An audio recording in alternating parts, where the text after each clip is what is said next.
Hello बाबू, कैसे हो आप लोग। तो आप देख रहे हैं अपना फेवरेट यूट्यूब चैनल फिजिक्स गुरु और आज हम लोग देखने जा रहे हैं धारावाही पास पर बलाघूर्ण। तो धारावाही पास पर बलाघूर्ण देखते हैं कि कैसे बनता है धारावाही पास पर बलाघूर्ण और बिल्कुल आपको समझ में आ जाएगा, कोई दिक्कत इसमें नहीं होगा। तो सबसे पहले हम क्या करते हैं कि एक समान चुंबकीय क्षेत्र लेते हैं। ठीक है, तो एक समान चुंबकीय क्षेत्र लेते हैं और उसमें एक आयताकार पास को स्थापित करते हैं। ध्यान से रखिएगा।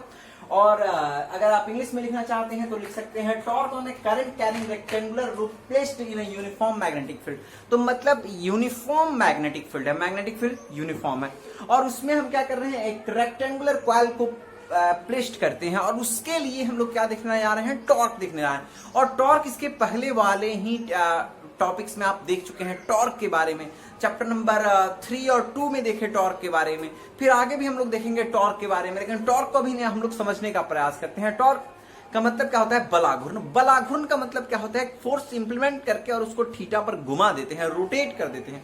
और उसके लिए इसके पिछले वाले वीडियोस में आप जब देख रहे होंगे, चैप्टर नंबर 1, 2, 3 देखे होंगे, तो उसमें बता रहे थे ढक्कन के ऊपर टॉर्क कैसे इंप्लीमेंट करते हैं, उसको कैसे घुमाते हैं, इसके लिए। ठीक है, तो अभी आप लोग देखने जा रहे हैं तो इसको क्या कह सकते हैं कि यूनिफॉर्म मैग्नेटिक फील्ड सबसे पहले बना लेते हैं।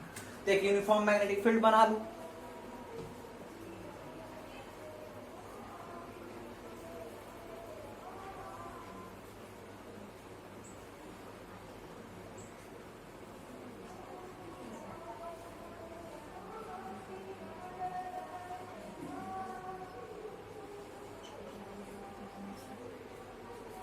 तो जैसे ही आप यूनिफॉर्म मैग्नेटिक फील्ड बना लिए तो अब हम क्या करते हैं, यहां पर एक रेक्टेंगुलर कॉइल प्लेस्ड करते हैं।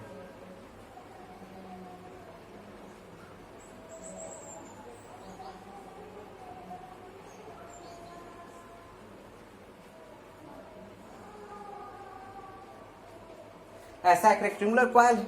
अब रेक्टेंगुलर कॉइल में क्या है, इसका लेंथ तो ले लेते हैं पूरा L और इसका ब्रेथ जो है वो B ले लेंगे। वामावर्त मूव कर रहा है, करंट का डायरेक्शन है। अब ध्यान से देखिएगा, इसको हम लोग B ले लेते हैं तो लिखेंगे कि हम एक आयताकार, ध्यान से सुनिएगा कैसे लिखेंगे इस टॉपिक के लिए उसका। तो हम एक आयताकार पास लेते हैं। ठीक है, हम एक आयताकार पास लेते हैं। हेडिंग आप लोग ऑलरेडी लिख चुके होंगे हिंदी में। तो हम एक आयताकार पास लेते हैं। ठीक है, तो आयताकार पास ले लिए हैं जिसकी लंबाई L है और चौड़ाई B है तथा उसे एक यूनिफॉर्म मतलब समरूप चुंबकीय क्षेत्र में स्थापित कर देते हैं। ठीक है, तो समरूप चुंबकीय क्षेत्र में स्थापित कर चुके हैं। तो जब समरूप चुंबकीय क्षेत्र में स्थापित करते हैं तब इस पर आप बलाघूर्ण देख रहे हैं। तो जैसे ही आप बलाघूर्ण देखने की बात करिएगा तो सबसे पहले हम इसको थोड़ा क्लियर करके एक और फोटो इसका बनाना चाहेंगे, कैसे इसको घुमाते हैं हम उस प्रोसेस को।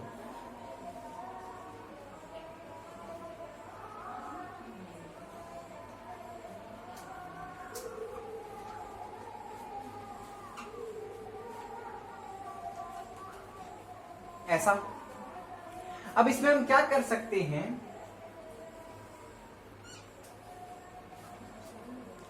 एक अब इसके सिर्फ B वाले को, हम L वाले को नहीं लेते हैं, B वाले को लेकर देखते हैं कि कैसे एड्ज उसका घूमता है, रोटेट कैसे होता है। तो जब रोटेट होने की बात करते हैं तो यहां एक फोर्स लगेगा और एक फोर्स यहां भी लगेगा, तभी ये रोटेट होगा। आप लोगों को ये बात पता होगा कि ऊपर ऐसे और नीचे ऐसे लगेगा। मतलब किसी भी चीज को रोटेट करना है, लेट्स से किसी को रोटेट कराना है, तो रोटेट कराना है तो यहां पर ऐसे अगर ये आएगा तो ये ऊपर जा रहा है। ठीक है, तो वही बात है, एक ऊपर और एक नीचे की तरफ, तब ना ऐसे रोटेट हो जाएगा। तो रोटेट होगा तो हम क्या कर सकते हैं, रोटेट करना है ऐसे, तो इसका हम कह लेते हैं F1 और इसको कह लेते हैं F2। ऐसे F1 और F2 दोनों के परिणाम सेम होंगे, बस दिशा अलग अलग हो जाएंगे।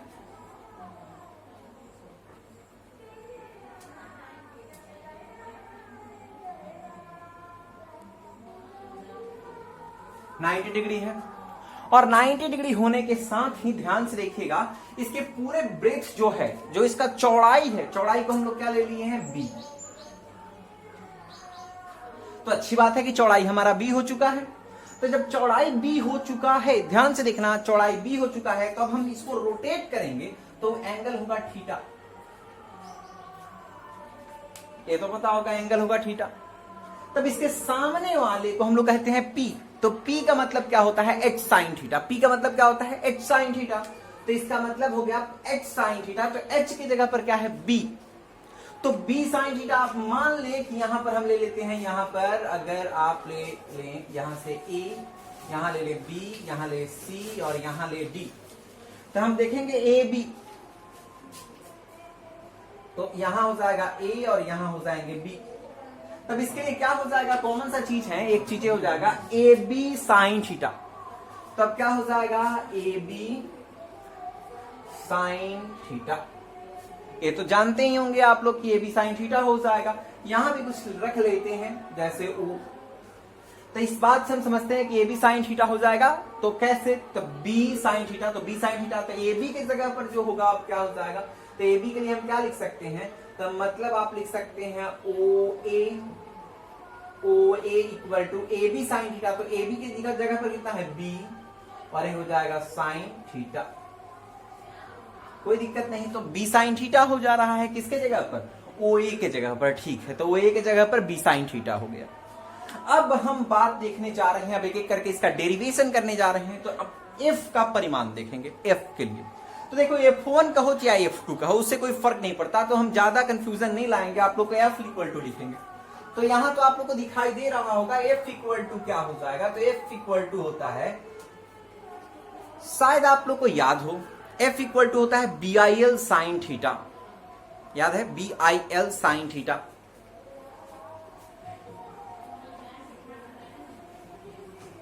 देखिए अब हम क्रॉस के लिए नहीं लिखते हैं, फिर क्रॉस लिखकर इसका प्रोडक्ट नहीं करते हैं। हम क्या ले लेंगे, तो जैसे ही आप साइन थीटा करते हो तो 90 डिग्री पर, क्योंकि आप लोगों को जब टॉर्क समझा रहे थे, अगर बाबू इसमें थोड़ा भी दिक्कत हो तो पिछले लेक्चर में जाकर टॉर्क देख लेना आप।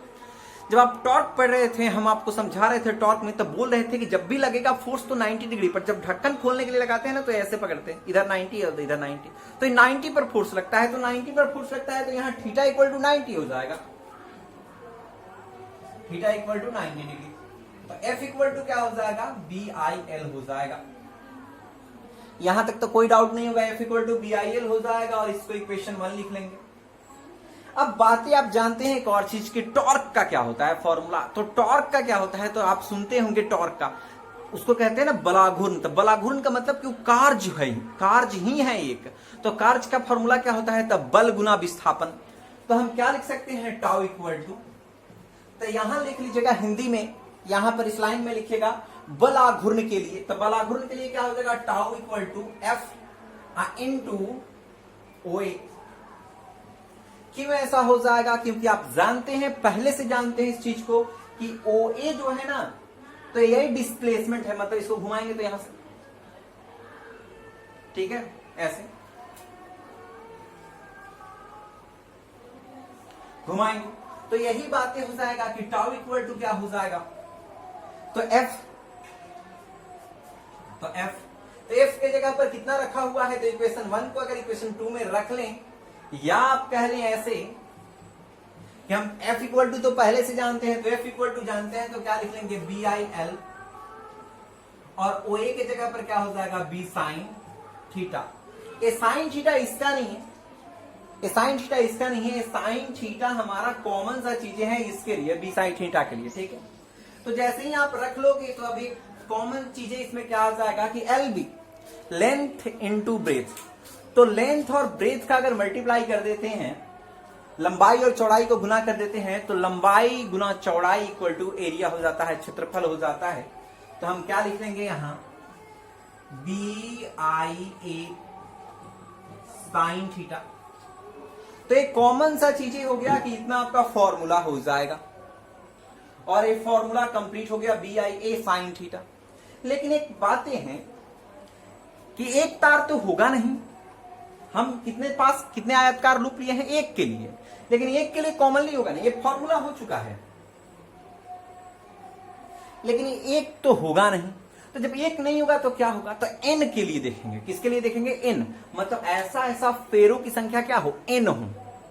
मतलब ये क्या कह रहा है, सो ध्यान से अगर देखिएगा, तो हम आपको एक ट्रांसफॉर्मर दिखाते हैं, थोड़ा सा दिक्कत में भी आपको हो सकता है। तो इस ट्रांसफॉर्मर में देखिएगा, तो इसमें क्या होगा, इसमें ऐसे ही आयताकार लूप की तरह ऐसे लपेटा हुआ है पूरा, ये गोला नहीं है, ये पूरा सर्कल नहीं है। तो जब सर्कल नहीं है, तो आयताकार लूप की तरह लपेटा हुआ है, तो एक फेरा लपेटा जाएगा तो टॉर्क होगा BIA sin थीटा। लेकिन ऐसा अगर n हो तो वो भी कैपिटल है, तो इसके लिए क्या कर सकते हैं, तो टाउ इक्वल टू हम लोग लिखेंगे, तो टाउ इक्वल टू हो जाएगा BI के जगह पर हो जाएगा मतलब NI A sin थीटा। आप ऐसे भी कह सकते हैं NAIB, बात वही होता है, इधर से उधर करने से कोई फर्क नहीं पड़ता है। तो टाउ बराबर क्या हो गया, BINA sin theta, BINA sin theta, या आप कह सकते हैं NABI sin थीटा, वो कुछ भी कह सकते हैं, इसमें इसके प्लेस को बदलने से कोई फर्क नहीं पड़ता है। तो जैसे ही यहां तक अगर आप समझ चुके हैं, तो इसके बाद हम लोग कुछ क्वेश्चंस देखेंगे जो एनसीईआरटी के क्वेश्चंस होंगे और आपको बनाने में भी सुविधा होगा। ठीक है, तो क्वेश्चन देखते हैं हम लोग कुछ। तो एनसीईआरटी का क्वेश्चन नंबर 9 देखिएगा। तो अगर एनसीईआरटी का क्वेश्चन नंबर 9 देखिएगा तो क्या कहना है, 10 सेंटीमीटर भुजा। अच्छा, कितना भुजा है इसका, 10 सेंटीमीटर भुजा है। तो 10 सेंटीमीटर भुजा है इसका, और उसके बाद कह रहा है वर्गाकार कुंडली 20 फेरे हैं। तो हम गिवन लिख देते हैं, आप लोग इसको बनाकर मेरे व्हाट्सएप पर सेंड कर सकते हैं और आराम से इसका आंसर भी कर सकते हैं, कोई दिक्कत आप लोग को होगा नहीं। गिवन, तो गिवन क्वेश्चन नंबर कितना है, 4.9। तो गिवन क्या कहता है, सुन लीजिएगा, कह रहा है 10 सेंटीमीटर भुजा वाले, तो लेट्स टेक ले लेते हैं ए, मतलब भुजा ले लेते हैं ए। तब भुजा कितना है, 10 सेंटीमीटर। तो 10 सेंटीमीटर है, तो ए छोटा वाला ए है, साइड है, तो इसका मतलब, और क्या कहेगा वो आगे देखेंगे, वर्गाकार कुंडली, तो वर्ग है, तब वर्ग का एरिया हमको निकालना पड़ेगा, क्योंकि यहां तो हम लोग एरिया को इंप्लीमेंट कर रहे हैं। तो एरिया बराबर, तो स्क्वायर का एरिया क्या होता है, तब भुजा स्क्वायर। तब भुजा स्क्वायर का मतलब क्या हो जाएगा, ए इक्वल टू क्या हो जाएगा, 10 गुना 10, मतलब 10 सेंटीमीटर का होल स्क्वायर।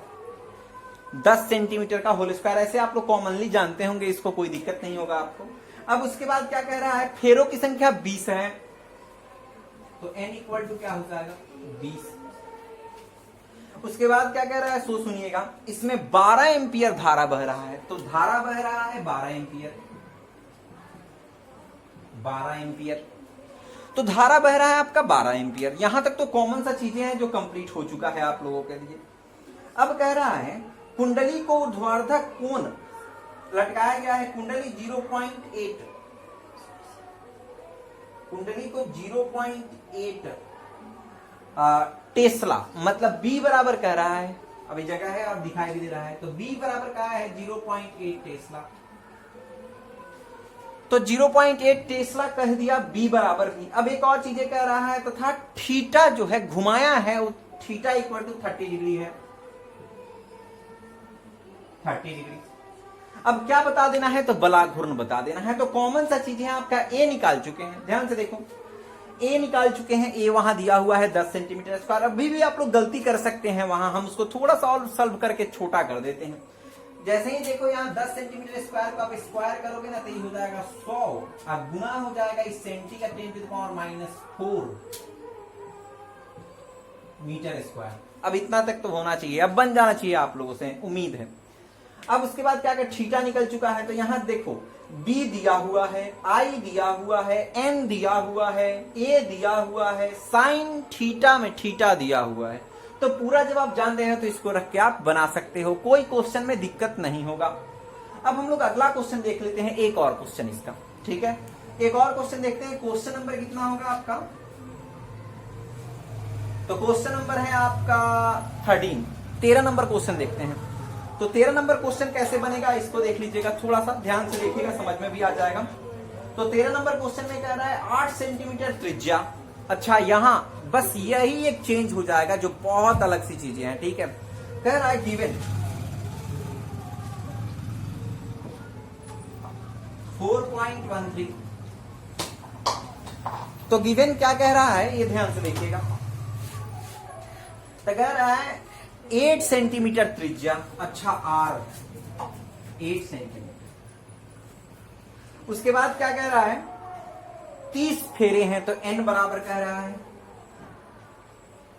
30 फेरे हैं। अब उसके बाद क्या कह रहा है, 6 एम्पियर धारा है, तो I इक्वल टू कह रहा है 6 एम्पियर। अगला क्या कह रहा है 1 टेस्ला, तो बी इक्वल टू कह रहा है।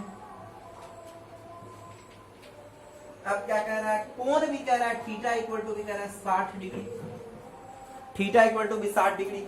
तो फिर यहां सारा चीज दिया हुआ है, लेकिन एक चीज का कंफ्यूजन है इस क्वेश्चन में, क्या आप लोग नहीं बना पाओगे ये देख लो। यहां पर आर दिया हुआ है, यहां पर ए नहीं दिया हुआ है, एरिया नहीं दिया हुआ है, और आप जब तक एरिया नहीं जानेंगे तब तक निकाल नहीं पाएंगे, क्योंकि फॉर्मूला तो आपके पास है लेकिन उसको आप कंप्लीट नहीं कर पाओगे। तो कैसे निकाल सकते हैं इस क्वेश्चन को, हम लोग कैसे सॉल्व कर सकते हैं वो ध्यान दो। तो हम लोगों को इसको एरिया निकालना पड़ेगा। तो अच्छा बाबू एरिया कैसे निकलेगा, तो एरिया के लिए क्या है, तो यहाँ आर है, तो एरिया, तो जब सर्कल हो गया ना, तो सर्कल का जैसे ही आप एरिया लीजिएगा तो सर्कल का एरिया क्या होता है, पाई आर स्क्वायर हो जाता है। तो हम क्या देख लेंगे, यहां पर जो फॉर्मूला होगा ए इक्वल टू हो जाएगा पाई आर स्क्वायर। तो हम क्या लिख लेंगे, ए इक्वल टू पाई की जगह पर पाई हो जाएगा, आर स्क्वायर की जगह पर कितना हो जाएगा, तो आर स्क्वायर की जगह पर हो जाएगा 8 सेंटीमीटर इंटू 8 सेंटीमीटर। अब तो इसको सेंटी को बदल लेना, सेंटी को बदल के ही बनाना, पूरा क्लियर बन जाएगा। पाई को उतना ही पर रहने देना, आप उसको पूरा कैलकुलेशन करेंगे, आंसर आ जाएगा। कोई दिक्कत आप लोगों को इस क्वेश्चन में आई थिंक नहीं हुआ होगा और पूरा समझ में भी आया होगा। तो चलिए, ये 2 क्वेश्चन था जिसे आप बनाए होंगे और उसके आंसर आप भेज दीजिएगा, देख भी सकते हैं अपने बुक में। और कंप्लीट हो गया आपका डेरिवेशन, और टॉर्क आप लोग निकाल भी लिए होंगे कि टाउ कितना होगा, तो समझ में तो आप लोग को आ गया होगा।